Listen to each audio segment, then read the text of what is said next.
Hello friends, Adam here with FED. Today I want to talk about the Saint statues in Fire Emblem Three Houses. I hope you guys aren't tired of this game yet, because for whatever reason I'm still talking about it, but I'm playing it right now, so it's just what's on my mind.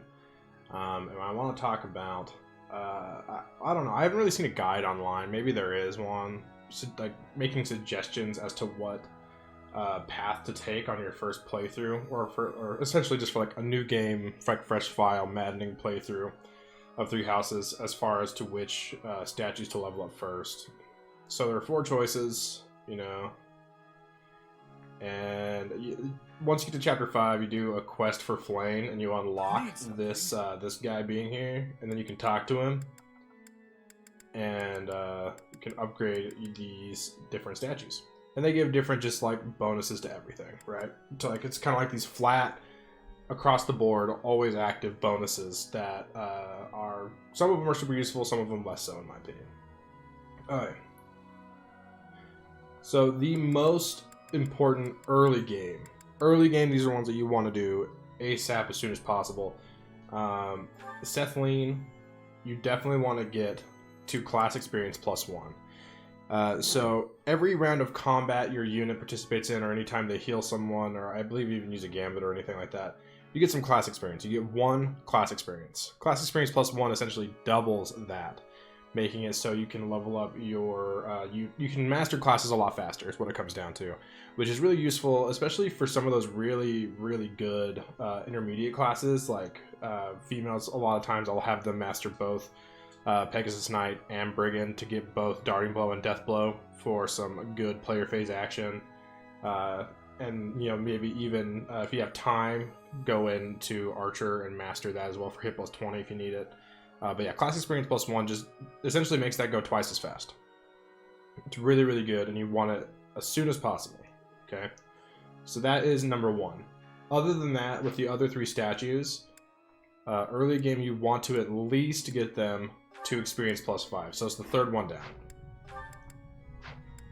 So that's what I would suggest. I would suggest Sethlene to class experience +1 ASAP, and then everything else get to experience +5. Once you've done that, then it becomes a little more interesting as to what path you take. If you want more Divine Pulse, just keep going with Sethlene and get this, and just work your way to experience +10. Because really that's the next big benchmark that you want that for all of them, is the experience +10. Because on Maddening, experience gains are so stingy that the +10s and +5s just make it way more bearable, honestly.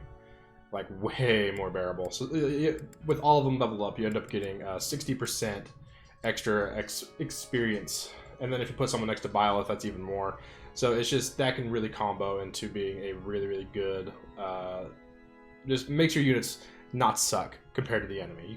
You can start to catch up once you get these leveled up. It's really important on Maddening to do that. Other than that, there are a few different points that I think are important to notice. I think from Keyhole, Authority +2 is really good. And when it says Authority +2, it means when you are in your instructing and you like are specifically pick someone and then you like specifically say you are learning Authority, you know, not like the goals, not the lecture, but like the actual instructing them personally, they'll get +2 every time you teach them Authority, essentially, right, to their gains for that rank. And that applies the same for like Axe Skill +2, Flying +2. I think that Keyhole, right here, this one, Authority +2 is one of the better ones. So if you want to get there first before some others, that might be a good play. And then Flying and Axes go really well together for Wyvern Rider and then Wyvern Lord later. So that can buff a lot of, that can be really good to reach some benchmarks you need earlier rather than later. But especially this Authority +2, I really like that one. And then Bow Skill, I always like Bow Skill +2 is nice as well. I mean, it's paired with like Heavy Armor and Brawling, which I don't worry about as much, especially Heavy Armor. I almost never use Heavy Armor classes. But Brawling Skill is nice as well. But Bow Skill +2 is nice, I think is one to get to, especially considering you want to get some snipers as early as possible to work on getting Hunter's Volley. You know, it makes units like Ignots really useful. And yeah, and then the other one's just like Reason and Sword Skill, which to me aren't as important to be worried about leveling up super fast. Faith can be nice if you're really working on getting warp on Lysithea or on Linhardt, or rescue on some other units, or you want to make sure to get everyone to Physic that can have it as soon as possible. That could be nice. But the big thing is, again, I'll just kind of like briefly sum up the big things again. You want to get all 4 statues to experience +5 as soon as possible, with a special emphasis on getting to class experience +1 for this on the Saint Sethaline statue. And then from there, the next big milestone is experience +10 on all 4 of them.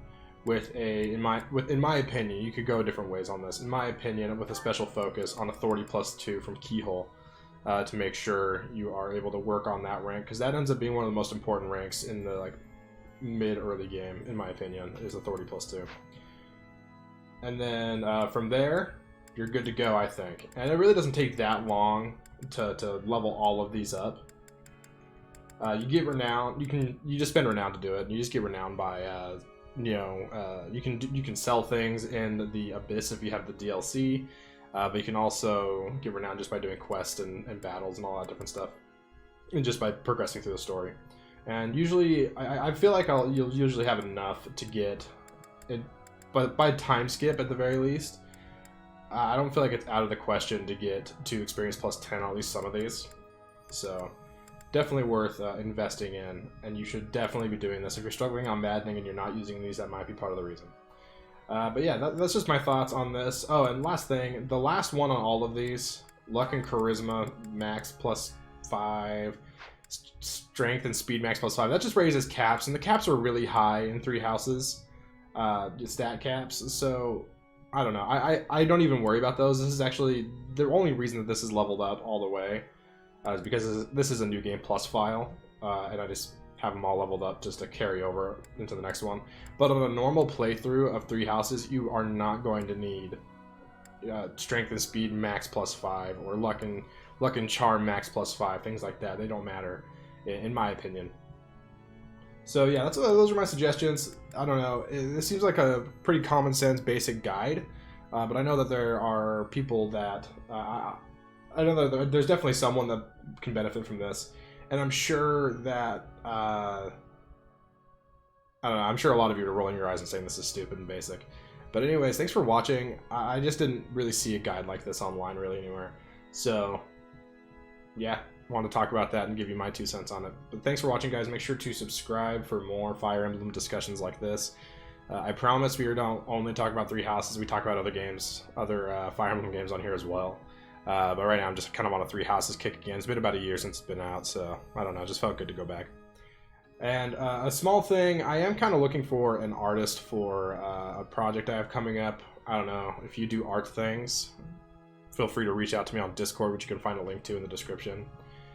And yeah, thanks for watching, and I'll catch you next time, friends.